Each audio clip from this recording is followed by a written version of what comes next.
احنا زي ما قلنا في البدايه في اول محاضره قلنا ان احنا كل محاضره هنعمل تدريبات بحيث ان الحاجه اللي احنا خدناها دماغنا شغاله فيها على طول وهكذا.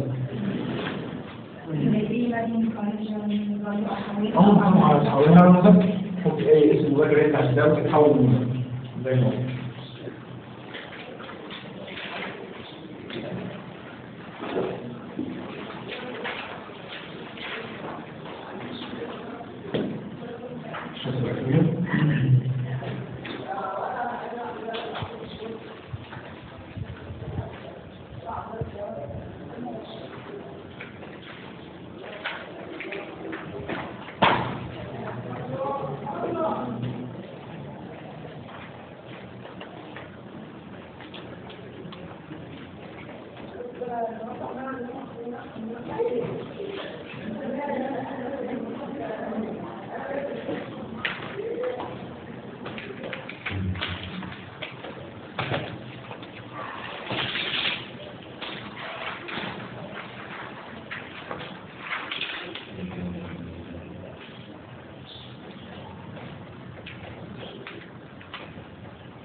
أبهيتم كفردين الآن ماذا تبحث؟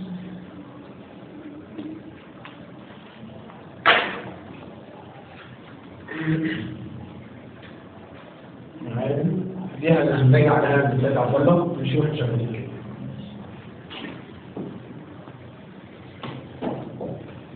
جميل.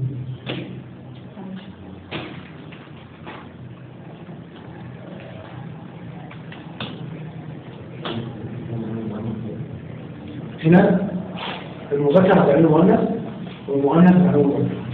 إذا كانت الجملة مؤنثة هتعملها مذكرة، إذا كانت الجملة مذكرة هتعملها مؤنث، ولو كان الفعل في الحالة مطلق هتعمله حالة استقلال، إذا كان في حالة استقلال هتعمله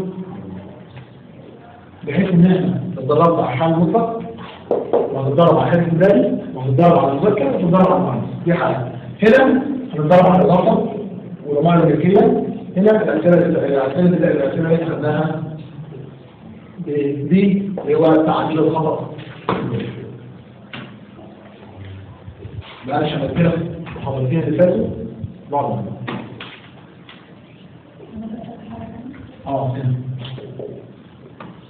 العربي بقى إيمان احنا جايين عشان نتعلم صح؟ ومش هنتعلم غير لما نتدرب عليها. انت فاكرها انها صعبه؟ على فكره مش صعبه، التدريب مش صعب. التدريب الحاجه دي مش صعبه. التدريب عشان نغلط. احنا عاملين التدريب ده ليه؟ لا ماشي، انا بقول لك عشان نغلط. لو غلطت مش هتعلمني. لو انت غلطت مش هتعلمني، وانا كمان نفس الكلام. لو ما غلطتش هتعلم، وعشان كده انا غلطت صح ولا لا؟ بس الغلط وارد في اي مكان. لو ما غلطتش، لو واحد ما غلطش مش هيتعلم.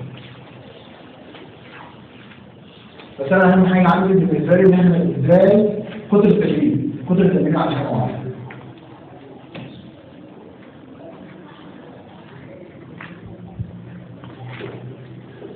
جميل. لكن دي دلوقتي جميل.